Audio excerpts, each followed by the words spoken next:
ሰላም እንላችኋለን። የስፖርት 365 ዝግጅታችን ነው። ማንቸስተር ሲቲ ከዌስትሃም ጋር አቻ ተለያይቶ የዋንጫ ተስፋውን አጨልሟል። ስታንፎርድ ብሪጅ ላይ ኒውካስል ቸልሲን አሸንፏል። ስለ እነዚህ ጨዋታዎች እናነሳለን። አብራችሁኝ እንድትሆኑ በአክብሮት እጋብዛለሁ። አርሰናልን አባሮ የመያዝ ተስፋውን አሳልፎ የሰጠበት ተስፋውን ያጨለመበት ጨዋታ ነበር ለሲቲ ከዌስትሃም ጋር ያደረገው። የፔፕ ጓርዲዮላ ቡድን ዌስትሃምን ከመግጠሙ በፊት አርሰናል ድራማዊ በሆነ መንገድ ኤቨርተንን ማሸነፉ በመካከላቸው ያለውን የነጥብ ልዩነት ወደ 10 ያሰፋ፣ ከዛ ደግሞ የሲቲ ተጫዋቾች ላይ ይበልጥ ጫና ያሳደረ እንደነበረ ምንም ጥርጥር የለውም። በጨዋታው በበርናርዶ ሲልቫ አማካይነት ጎል አስቆጥረው መርተዋል። ግን ደግሞ ከ4 ደቂቃዎች በኋላ ግሪካዊው የቀድሞ የአርሰናል ተጫዋች ማቭሮፓኖስ ዌስትሃምን አቻ ማድረግ ችሏል። ይህንም በማድረግ ለዌስትሃምም ለአርሰናልም ውለታ ውሏል። በነገራችን ላይ ከጎሉ ባለፈ በጣም ወሳኝ የሆኑ ብሎኮች እዚህ ጨዋታ ላይ አድርጓል እና ይህንን በማድረግ ደግሞ ኖቲንጋም ፎረስት ከፉልሃም ጋር እስኪጫወት ድረስ ዌስትሃምን ከወራጅ ቀጠና ማውጣት ችሏል። ማንቸስተር ሲቲን ደግሞ ከዋንጫው መንገድ አርቋል። አርሰናልን ደግሞ አንድ ስቴፕ ወደ ዋንጫው አቅርቧል። ጓርዲዮላ ከጨዋታው በፊት ነጥብ የምንጥል ከሆነ የዋንጫ ተስፋችን ያከትምለታል ብሎ ነበር። በእርግጥ ከጨዋታው በኋላ ሲጠየቅ ብንሸነፍ ኖሮ ነበር፣ ስላልተሸነፍን የዋንጫ ተስፋችን አላከተመም የሚል የተቃረነ አስተያየት ሰጥቷል። ከ22 ዓመት በኋላ አርሰናል ዋንጫ ለማንሳት የሚያደርገውን ጥረት ግን የአርሰናል ማሸነፍ ብቻ ሳይሆን ሲቲ እንደዚህ ባሉ ጨዋታዎች አለማሸነፉ እየረዳ አይደለም ብሎ መናገር አይቻልም። ይህኛው ሲቲ ሶስተኛ የሜዳ ክፍል ላይ ከዚህ ቀደሙ ማጂክ የሌለው ከኋላ መስርቶ ለመውጣት ሲሞክር በጣም ብዙ ክፍተቶች የሚታዩበት የመከላከል ችግር በየጨዋታው የሚስተዋልበት ነው እና ደግሞ ለተጋጣሚዎቹ ጥያቄ ተገቢ መልስ ያለውም አለመሆኑ ትላንትና በድጋሚ ታይቷል። የማንነት ጥያቄ አለበት፣ የውህደት ችግር አለበት፣ በራስ የማመንም ነገር በጨዋታዎች ላይ በሚገባ ይነሳል እና ይሄ በጥቅሉ የከዚህ ቀደሙ ሲቲ አይደለም። በአንዳንድ አጋጣሚዎች በጣም ግድ የለሽ ሆነው ይታያሉ። የትኩረት ማጣት ችግርም የዚህ ማንቸስተር ሲቲ መገለጫ ነው። ጨዋታው ላይ ስልተምቱን መቀየር በጣም ኢንቴንስ መሆን ሲገባቸው ይህንን ለማድረግ በጣም አርፍደዋል። እርግጥ ነው ዌስትሃም በጨዋታ ያደረገው ሙከራ አንድ ብቻ ሊሆን ይችላል፣ ግን ደግሞ ይሄ አንድ ሙከራ ጎል ያስቆጠረበት ነው። ሲቲ 24 ጊዜ ወደ ጎል መጥቷል። ከ24ቱ ሙከራዎቹ በ6ቱ ኢላማውን ጠብቋል። ያስቆጠረው አንድ ጎል ነው። ዌስትሃም አንድ ጊዜ ወደ ጎል ሞክሯል። ኢላማውን የጠበቀ ሙከራውም ይሄ ነው። ከዚሁ ደግሞ ያቻነቱን ጎል አስቆጥሯል። 71.3% የኳስ ቁጥጥር ድርሻ ነበረው ማንቸስተር ሲቲ። 673 ጊዜ የተሳካ ኳስ ተቀባብሏል። ዌስትሃም 225 ጊዜ ብቻ እና 15 ጊዜ የማዕዘን ምት መቷል። ዌስትሃም አንድ ነው። ከዚህ ነው አደጋውን መፍጠር የቻለው። ልዩነቱ እንግዲህ ይሄ ነው። ስለዚህ ዌስትሃም እድል እንዳይፈጥር ቢከለክሉት እንኳ በፈጠረው አንድ እድል ጎል አስቆጥሯል ማለት ነው።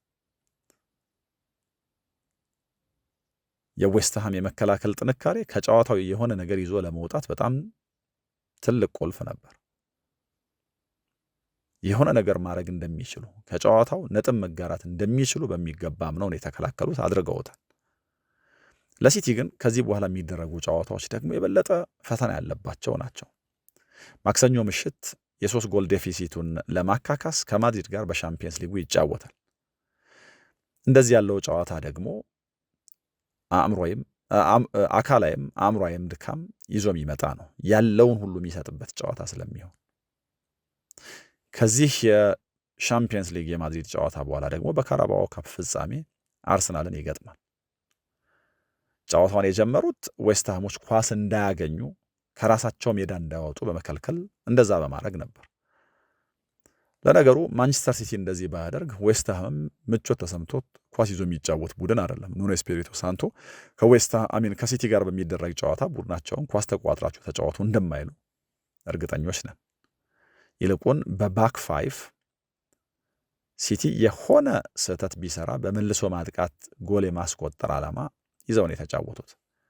ጃሮድ ቦዌን፣ ፓብሎ ፊሊፔ ወይ ደግሞ ታቲ ካስቲያኖስ እነዚህ የመልሶ ማጥቃት አደጋዎች እንዲፈጠሩ ወይ ደግሞ እድሎቹ ቢገኙ ለመጠቀም የተዘጋጁ ተጫዋቾች ናቸው። በእርግጥ ዋነኛው የመልሶ ማጥቃት መሳሪያቸው ሰመርቪል እዚህ ጨዋታ ላይ በቁርጭምጭሚት ጉዳት ምክንያት አልነበረም። ስለዚህ የዌስትሃምን የመልሶ ማጥቃት ኤፊሸንሲ በብዙ መንገድ ይቀንሰዋል። ከዌስትሃም ሰሞንኛ መሻሻል ጋር የዚህ ተጫዋች ስም ሊነጣጠል ስለማይችል ጓርዲዮላ እዚህ ጨዋታ ላይ በምርጫው ከማድሪዱ ጨዋታ የተለዩ ነገሮች አድርጓል። የማድሪዱ ጨዋታ ላይ ሙሉ በሙሉ የሚያጠቃ ቡድን ይዞ ወደ ሜዳ በመግባቱ ምክንያት አንቷን ሴሜኒዮ እንደ ሁለተኛ አጥቂ ወይ ደግሞ እንደ ተጨማሪ አጥቂ እዚህ ቡድን ውስጥ ተጫውቷል እና እንደ ሌላው ጊዜ መስመሩን ሳይሆን መሀል ለመሀል እንዲያጠቃ ተደርጎ በዚህ ምክንያት ቡድኑ አንድ አማካይ አጥቷል ወይ ደግሞ አንድ አማካይ ሰውቶ ነው አንድ ተጨማሪ አጥቂ እዚህ ስብስብ ውስጥ ያካተተው። መጀመሪያ አደጋ ሲፈጥሩ ይሄ ምርጫ በጣም ትክክል ይመስል ነበር። ኋላ ላይ ግን የቡድኑን ሚዛን አዛብቶ ለሪያል ማድሪድ 3 ጎል ማስቆጠር ምክንያት ሆኗል። እዚህኛው ጨዋታ ላይ ከዚህ ስህተት ማንቸስተር ሲቲ የታረመ ይመስላል። ኑኔስና አይት ኑሪን ወደ ቦታቸው መልሶ ኦሬሊየን በድጋሚ ወደ አማካይ ክፍል ማምጣት ማለት ነው። እዚህ አይት ኑሪና ማቴዎስ ኑኔስ ወደ ቦታቸው ተመለሱ፣ ሁለቱ ፉል ባኮች። በዚህ ምክንያት ኦሬሊ ወደ አማካይ ክፍል መጣ። ግን ደግሞ እነዚህን ተጫዋቾች በማሰለፍ ውስጥ ማንቸስተር ሲቲ ያሳካው ያገኘው የተለየ ነገር የለም። በጣም ብዙ ነገሮች ትዊክ አድርጓል። ላልኩት የአይት ኑሪና የማቴዎስ ኑኔስ ሰሞንኛ ተጽዕኖ በጣም ትልቅ ነው። በተለይ ኑኔስ በዚህ የውድድር ዘመን ለዚህ ማንቸስተር ሲቲ በጣም ትልቅ ግልጋሎት ነው የሰጠው። በእርግጥ እነዚህን ተጫዋቾች ሜዳ ላይ በማሰለፍ የበለጠ ዌስትሃም ከሜዳው እንዳይወጣ እነዛን የመልሶ ማጥቃት አደጋዎችም እንዳይፈጥር ለማድረግ ተሞክሮ ተሳክቶለታል። ግን ነገሮች ተለዋወጡ እንጂ ውጤቱ አልተለዋወጠም። ትልቁ ችግር ሲቲ እዚህም ጨዋታ ላይ ሜዳውን ለጥጦ መጫወት አልቻለም ነበር። የማጥቃት ሀሳቦች በጣም ያጥሩት ነበር። የሃላንድም የጎል ድርቅ ቀጥሏል። በጣም የተሰላቸ ይመስለው ጓርዲዮላ በቅጣት ምክንያት የዳይሬክተሮች ቦክስ ውስጥ ይታያል። በተደጋጋሚ ከምክትል አሰልጣኞቹ ጋር በስልክ ለመገናኘት ነበር የሚሞክረው እና ቡድኑ ኢነርጂ አጣ ይመስል ነበረ ብዙ አጋጣሚዎች። ኢቨን በበርናርዶ ሲልቫ ጎል ከመራ እንኳን በኋላ በጣም በብዙ መንገድ ጥያቄዎች የሚነሱበት ማንቸስተር ሲቲን ያየ ነው እና ከዌስትሃም ጋር ሲጫወት ከዚህ የተሻለ ስለሚጠበቅበት አርሰናል ቀድሞ በማሸነፉ ከዚህ የተሻለ ማድረግ ስለሚኖርበት ማለት ነው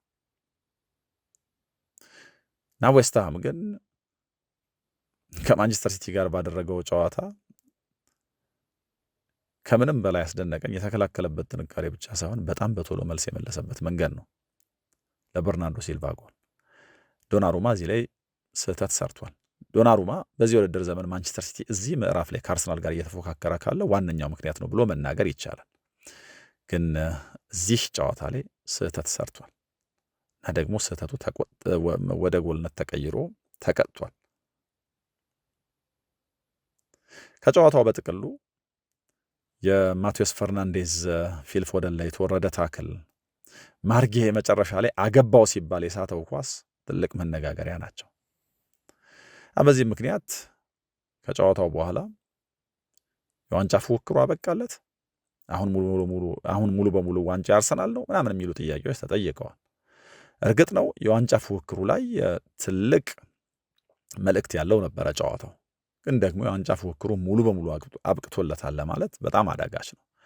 ምክንያቱም በቀጣዮቹ ሳምንታት ምን ሊፈጠር እንደሚችል እርግጠኛ መሆን አንችልም። እርግጥ ነው የሲቲ ጨዋታዎች የሲቲ ፈተና እየቀለለ አይመጣም፣ እየከበደ እንጂ።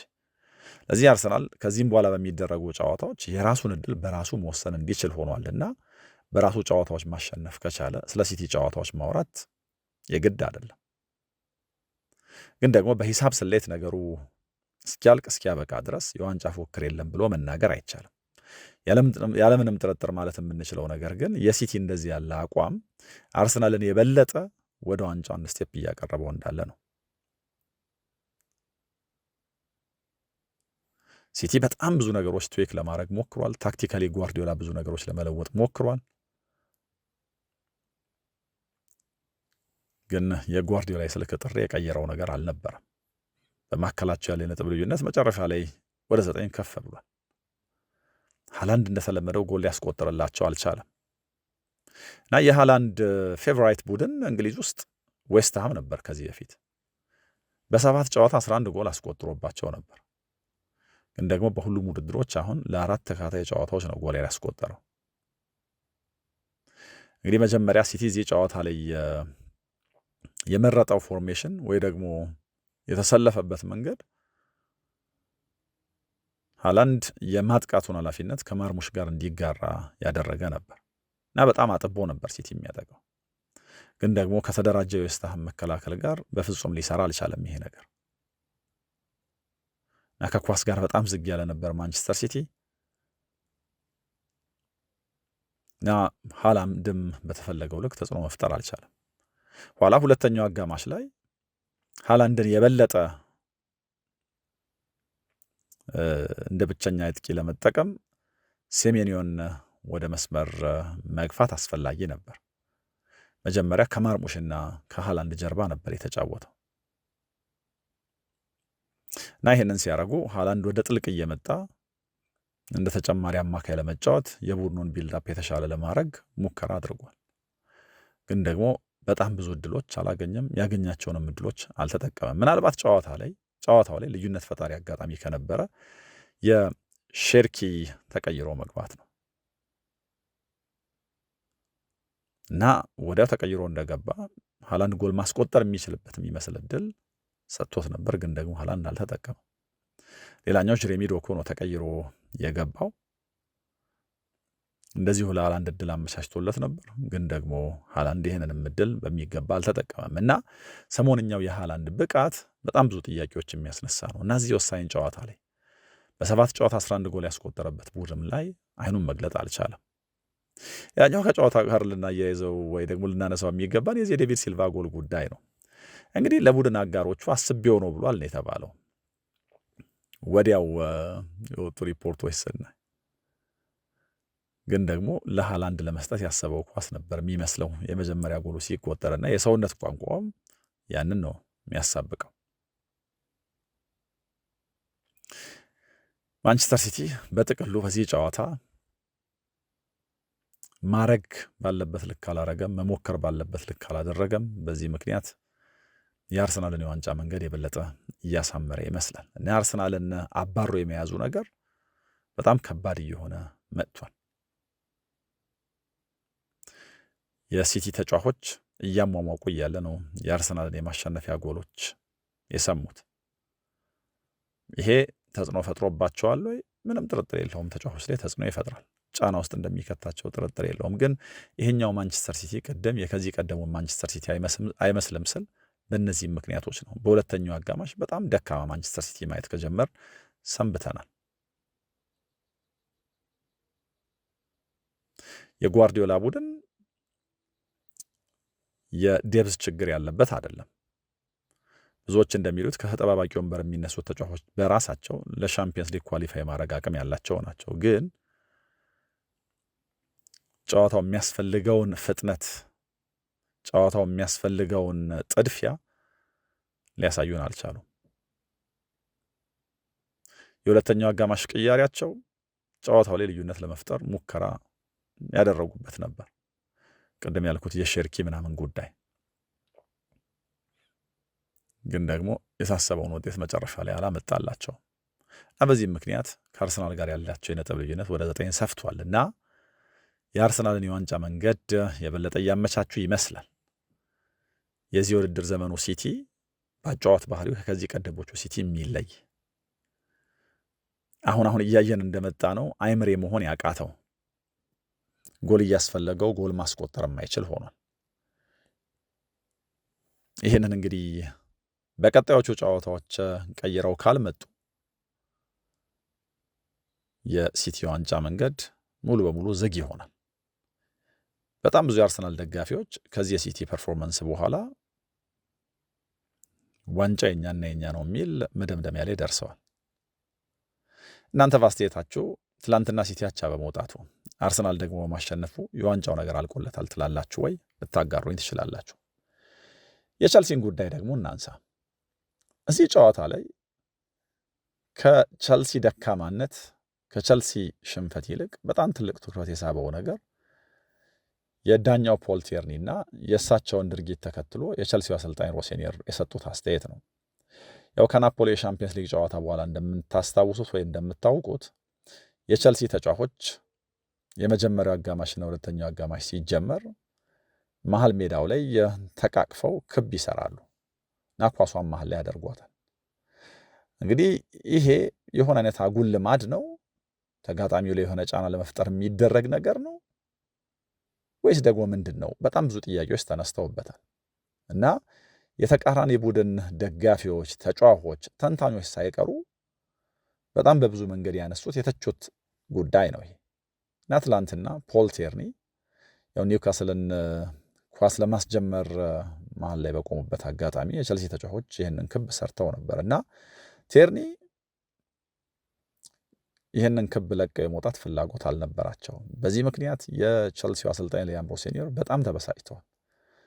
ኮል ፓልመር እጁን ጣል አድርጎባቸው ነበር። ኋላ አምበሉ ሪስ ጄምስ ተዋለው እና በኮል ፓልመር እና በዳኛው መካከል የነበረው የመተያየት ድራማ በራሱ የሚያስቅ ነበር እና አሰልጣኙ ሮሴኒየር ዋነኛው ነገር ላይ ትኩረት ከማድረግ ይልቅ ትኩረት ሊደረግ የማይገባው ነገር ላይ ትኩረት በማድረግ ጨዋታውን አበላሽቶታል ወይ ደግሞ ቀናችንን አበላሽቶታል የሚል አስተያየት ሰጥቷል። እና ትክክለኛ ውሳኔዎች እንደ ዳኛ እንዲወስን እንጂ ተጫዋቾችን እንዲረብሽ አይደለም እዚህ ሜዳ ላይ የተገኘው አይነት አስተያየት ነው የሰጠው። እና በዚህ አስተያየት ምክንያት ምናልባት ሮሴኒየር ቅጣት ሊገጥመው ይችላል። ምክንያቱም ዳኛው ትኩረት ሊደረግበት የማይገባ ነገር ላይ ነው ትኩረት ያደረገው። ትኩረት ሊያደርግ የሚገባው ዳኝነቱ ላይ ነው። ትርጉም ያላቸው ነገሮች ላይ ነው ትኩረት ሊያደርግ የሚገባው። የዳኛው ትኩረት ግን በፍጹም ሌሎች ነገሮች ላይ በመሆኑ ተጫዋቾች ይረብሿል እና በዚህ ደግሞ በጣም ተበሳጭቻለሁ ብሏል። ይሄ እኔ ውሳኔ አይደለም፣ የቡርኔ ሊደርሺፕ ግሩፕ ነው እንደዚህ ያለውን ሀሳብ ያመጣው እና ለኳሱ ባላቸው ክብር ምክንያት ራሳቸውን የማነሳሳትም ሀሳብ ጭምር አድርገውት እንደዚህ ያደርጋሉ እና ይህንን ማድረጋቸው ምን ችግር እንደሆነ አላውቅም። ተጋጣሚ ዲስሪስፔክት ማድረግ አይደለም ሌላም ነገር እና እንዴት እንደተረዳው ዳኛው በፍጹም አይገባኝም ብሏል። እና ቅድም እንዳልኩት አሉ ሲናገሩ ትኩረት ማድረግ የሚገባው ነገር ላይ ትኩረት እንዳላደረገ ዳኛው የሚያሳየው ኒክ ቫልትሜዳ ኮል ፓልመር ላይ የሰራውን ጥፋት ትቶ እንደዚህ ያለው ነገር ላይ መታየት ነው በሚል ዳኛውን ወርፏል እና በዚህ ምክንያት ቅጣት ሊጣልበት ይችላል አሰልጣኙ ብዬ አስባለሁ። ያ እንግሊዝ ውስጥ እንደዚህ ላሉ ንግግሮች ቀልድ አያውቁም። አንቶኒ ጎርደን የማሸነፊያውን ጎል ያስቆጠረው ተጫዋች ነው። ምናልባት በውድድር ዘመኑ ሁሉ የዚህን ያክል ቀላል ጎል ላይ ያስቆጥር ይችላል። እንደውም ከጨዋታው በኋላ የመጀመሪያውን ድራማ ታሳቢ በማድረግ ቸልሲ በዚህ ውድድር ዘመን ሮሴኒየርም ከመጣ በኋላ እንዳሰልጣኝ ክብ ሰርቶ የሆነ ድራማ ለመፍጠር ባደረገው የትጋት ልክ የመከላከል ትጋት ቢያሳይ ኖሮ ከዚህ የተሻለ ደረጃ ይኖረው ነበር ተብሏል። ለቸልሲ ያለፉት ጥቂት ቀናት በጣም መጥፎ የሚባሉ ናቸው። ከሻምፒየንስ ሊጉ የመሰናበት አደጋ ውስጥ ነው ያሉት። 5 ጎል ተቆጥሮባቸው በፒኤስጂ ተሸንፈዋል። ናዚህም ጨዋታ ላይ በሜዳቸው ወደዚህ የመጣ ማሸነፍ የማይቀናውንና የማይሆንለትን ኒውካስል ማሸነፍ አልቻሉም። ነጥብ እንኳ መጋራት አልቻሉም። በዚህ ምክንያት ደጋፊው ጮሆባቸዋል እና ደግሞ ከትላንቱ ኢንሲደንት በኋላ የማህበራዊ ትስስር ገጾች ማሾፊያ እንደሚሆኑ ተገምቷል። እና ይሄ ኢንሲደንት ልክ አንቶኒ ጎርደን እንደዛ ባለ ቀላል መንገድ ጎል እንዲያስቆጥር እንደፈቀዱለት ሁሉ ኮሚክ ነው ብለውታል ብዙሃን መገናኛዎች። ደጋፊው ቡድኑ በተከላከለበት መንገድና በውጤቱ በጣም ተከፍቷል። እንዳልኩት የፓሪስ ሳን ዠርማን ትልቅ ፈተና ከፊት ለፊታቸው መጋፈጥ ይኖርባቸዋል። ደግሞ በሻምፒየንስ ሊግ የሚያሳትፋቸው ደረጃ ለማግኘት አሁን በጣም እየተቸገሩ እንዳሉ ይታያል። ያለፉትን 3 ጨዋታዎች ሁሉ በስታንፎርድ ብሪጅ አላሸነፉ። ለዚህ ነው ደጋፊዎቻቸው የጮሁባቸው።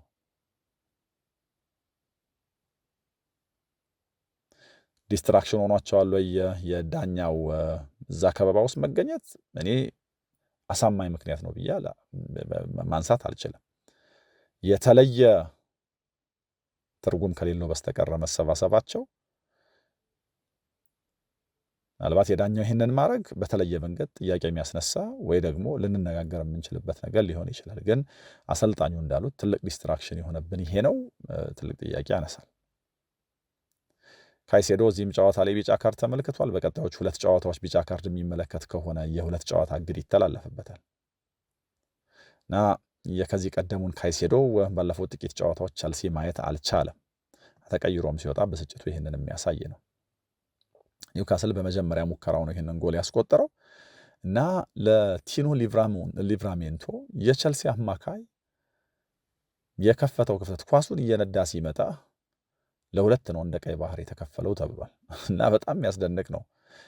ለነገሩ ሉዊስ ሃልና ሊቭራሜንቶ ኒውካስል ለሚከላከልበት ብቻ ሳይሆን ለሚያጠቃበትን መንገድ በጣም ወሳኝ የሆኑ ቸልሲ ያጣቸው ኒውካስል ደግሞ ያገኛቸው 2 ኮከቦች ናቸው። ከረዥም ጊዜ በኋላ ነው አብረው የተጫወቱት በጉዳት ምክንያት። ሁለቱም የቀድሞ የቸልሲ ተጫዋቾች ነበሩ እና ጎርደን በጣም ቀላሉን ጎል አስቆጥሯል። የግብ ጠባቂ ውሳኔ ያው ደግሞ ድጋሚ ሳንቼስን በማምጣት አሰልጣኙ ሮቴት ሊያደርጉ እንደሚችሉ አሳይተዋል።